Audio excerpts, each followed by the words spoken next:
দার্জিলিং এর ঐতিহ্যবাহী Victoria false ব্রিজকে Paschimbanga heritage কমিশনের তালিকাভুক্ত করা হয়েছে।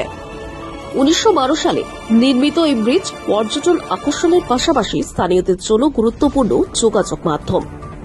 তবে বর্তমানে এর গঠনগত অবস্থা বেশ জটিল হওয়ায় যাতায়াতে ঝুঁকি বাড়ছে। এই পরিস্থিতিতে দার্জিলিং পৌরসভা পুরনো সেতু সংরক্ষণ করার পাশাপাশি একটি আধুনিক, নিরাপদ ও পরিবেশ বান্ধব আরসিসি সেতু নির্মাণের উদ্যোগ নিয়েছে।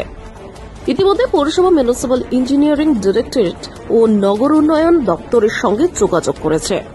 শিগগিরই যাদবপুর বিশ্ববিদ্যালয়ের বিশেষজ্ঞ ও প্রকৌশলীরা স্থল পরিদর্শনে আসবেন।